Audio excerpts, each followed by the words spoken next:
This is Hidden Killers with Tony Bruschi. Here now, Tony Bruschi. What does a legitimate abduction look like? We're going to talk about that and compare and contrast as to what we know, what's been happening here in this horrific Nancy Guthrie situation. Your thoughts in the comments section. Weigh in right now. Give them to me. On Substack or on our YouTube, the links are in the descriptions. And be sure to press subscribe wherever you're at right now so you don't miss any of this. Here's the thing that keeps showing up in cases like this. In virtually every abduction that's ever been studied, FBI data, behavioral analysis units, decades of post-incident research, investigators find the same thing when they rewind the clock. The predator was watching before they ever moved. Not minutes before, days, sometimes weeks. And in almost every single case, somebody in the victim's orbit saw something that didn't feel right. They noticed something out of place, and they did nothing about it because they didn't know what they were looking at. That's the gap. That is the space where these crimes live and breathe, the space between. Not in the moment someone gets taken, but in the days and weeks before when the groundwork is being laid in plain sight. Just nobody knows what they're looking at, except for one person. And if you want a real-time illustration of how that looks and what it looks like, look at what happened to Nancy Guthrie, the 84-year-old woman living alone in a rural community outside Tucson, Arizona. On the night of January 31st, her family drops her off after dinner. Garage door opens at 9:48, closes 2 minutes later. That's the last confirmed moment anyone she loved saw her, allegedly. Then at 1:47 in the morning, her doorbell camera disconnects. Not malfunctions, disconnects. 25 minutes later at 2:12, a second camera software detects a person on the property, but there's no video. Why? Because no one had an active subscription to save the footage. 16 minutes after that, her pacemaker app shows it's lost connection to her phone. By morning, Nancy Guthrie is gone. Her phone is still in the house. Her medications are still in the house. She is not. And here's what hits you when you sit with those details. That level of precision doesn't come from impulse. Whoever moved on that house that night knew what they were walking into. They knew about the cameras. They knew how to neutralize them. They knew when she'd be alone. That kind of operational awareness doesn't materialize out of thin air. It gets built. It gets gathered. Even though it does seem somewhat simplistic, you do have to kind of know. Do they have a camera here? Do they have a camera there? And it appears they did. Whoever they are. That information gathering. It's important. Because every abduction, whether it's a kidnapping or a ransom, a targeted home invasion, or a stranger grab off the street, it follows a cycle. Security professionals call it the attack cycle. The FBI's Behavioral Analysis Unit has studied it across hundreds of cases, and the stages are consistent. Target selection, surveillance planning, and then deployment. The deployment, the actual taking, is almost always the shortest phase. It's the fast, it's violent, and by the time it's happening, it's essentially already over. The surveillance phase is where the real crime takes shape. It's where the predator is most exposed, most vulnerable to being caught, and where the people around the target have the most power to change the outcome. But most people don't know that. Most people are focused on the dramatic moment, the broken door, the missing person, the 911 call. The real story is everything that happened before any of that, and the research backs this up in ways that you should be aware of. Studies of criminal planning patterns have found that roughly 90% of victims in documented abduction cases recalled noticing something suspicious before the crime happened. 90%. They saw the car that didn't belong. They noticed the person who lingered a little too long. They had that feeling in the back of their neck, and they let it go. I mean, look at the Kohberger case. Lots of reports of weird behavior, strange behavior, bizarre activity from somebody nobody knew at the time. And it turns out it was probably Brian Kohberger. But maybe that's what makes it so difficult these days, is the amount of information that our brains are trying to process, the amount that's coming at us at any given time, we are so overloaded, we are so overwhelmed, we're not equipped to be able to decipher it to a level that maybe we would have, in a different place in time, been a little better at. And here's what I'm saying about that, is we get so much coming at us from every which direction, whether it be online, social, real life, the people. I mean, there's a lot of places. And years ago, we didn't have as much noise coming at us from all directions at all times. But that just kind of seems to be how we're living these days. So the ability to notice when something is off, when something is a little weird, it's a lot easier to dismiss. Not because we want to, not because we're being careless or foolish, but because it's more noise in a world that's already filled with so much of it. And we're not, our brains are not equipped to be able to be that accurate at picking out every single little thing that might be off. And these predators know that, because when they are studying this, when they're figuring out what they're going to do, who they're going to go after, they know they're going to blend in with the noise. That's their goal. And they know how to do it well. So let's talk about what predators are actually looking for when they're in the target selection phase, because it's not random, it's calculation. A cold, deliberate risk-benefit analysis and understanding that is the first step towards actually disrupting it. First, they're looking for isolation. People who live alone, in setback properties, without neighbors, who have a clear line of sight, long driveways, properties bordered by open desert or wooded areas or golf courses. The irony is brutal. The very features that make a home feel peaceful and private are the same features that make it attractive to someone casing it for a crime. Dense landscaping that blocks the view from the street, no foot traffic, limited ambient lighting, a house where someone could approach at 2 a.m. and not a single soul would see them. Second, they're looking for predictability. Fixed routine, same dinner every Saturday night, same church every Sunday morning, same lights off at the same time. Kidnappers and abduction planners build what professionals call a pattern of life on their targets. And the more rigid that pattern is, the wider the operational window becomes. If a predator knows exactly where you'll be and exactly when your home will be empty, they don't need to be sophisticated. They just need to be patient. Third, they're assessing perceived vulnerability. Research going back decades, studies done with incarcerated offenders, FBI victimology reports, behavioral analysis consistently shows that predators assess their targets physically. Gait, body type, apparent fitness level, awareness. An elderly person living independently, particularly one with visible physical limitation, signals both potential value and low resistance. That's not a comfortable thing to say, but it is what the data shows. And fourth, and this is the one that connects directly to what happened in Tucson, they're cataloging security gaps. Cameras that exist but aren't recording, doorbell systems that can be physically removed from a wall, alarm systems that aren't monitored, smart home devices running outdated firmware, the appearance of security without the substance of it. And this is where it gets deeply unsettling, because Nancy Guthrie had cameras. She had that doorbell camera. But the one system that might have captured the person on her property, it wasn't saving footage because no one was paying for the cloud storage subscription. The security infrastructure, it looked present. Functionally, at the moment it mattered most, it wasn't. Why? Because this sort of thing just doesn't seem to happen around there. Doesn't really happen anywhere, to be completely honest. Kidnappings are not a common thing at the end of the day.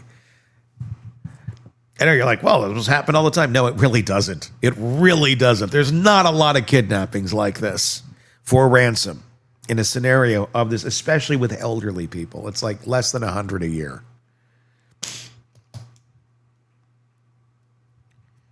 So, well, got to be prepared. Yeah, I mean, you can. You should, I guess.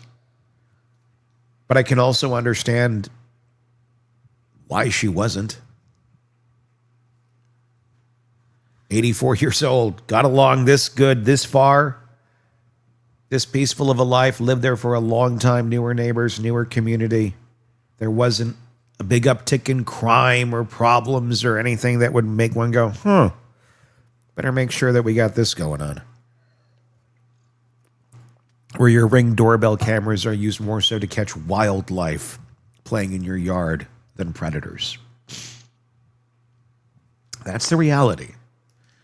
I know far more people who send me pictures of squirrels or the neighbor's cat or a dog or a coyote or insert animal here, insert non-threatening animal here that gets caught on the Ring cameras or the Nest cameras than actual crimes or predators. And hey, that's a good thing. That's a good thing that that's a majority of what's being caught. But the reality is it's not the only thing. Let's talk about what the surveillance phase actually looks like in practice, because this is where the public's understanding completely falls apart. When most people think of something being watched, they picture a figure in a dark car with binoculars. That's Hollywood. In reality, hostile surveillance looks ordinary. It looks like the delivery driver who shows up one too many times, the jogger who runs at the same route past your house at slightly different hours, the person parked at the end of the street looking at their phone a little too intently. It blends. That's the entire point. The U.S. government teaches a surveillance detection framework called TED. Time, environment, distance, and demeanor. The principle is straightforward. If you see the same person or vehicle at different times, in different environments, across varying distances from you, it's not coincidence. It's surveillance. The fourth element, demeanor, is the easiest to spot if you're looking, because here's the part that should both terrify and empower you. Most criminals are terrible at surveillance. They linger too long, they overdress or underdress for the environment, they check behind themselves too frequently, they make eye contact, and then they look away too fast. The mistakes are there. The tells are there. The problem has never been that predators are invisible. The problem is we've collectively trained ourselves not to look. And that brings us to what might be the most uncomfortable piece of all of this, and it's a principle that applies to every targeted abduction that's ever been profiled: the insider question. In kidnapping for ransom cases specifically, security consultancies and FBI case reviews have documented a consistent pattern. Abductors frequently attempt to recruit or leverage someone who already has access to the target. Household staff, service workers, contractors, landscapers, anyone who's been inside the house and can answer the question that external surveillance alone cannot. What's the alarm code? What cameras are actually functional? Which doors lock and which ones stick? When does she go to bed? When is she completely alone? In the Guthrie investigation, Sheriff Nanos confirmed that Nancy had house staff and that some of them had been in contact with law enforcement. That's what Nanos said. And as we know, Nanos has been super reliable and accurate. Oh, wait, he's not at all. But let's say what he's saying is true.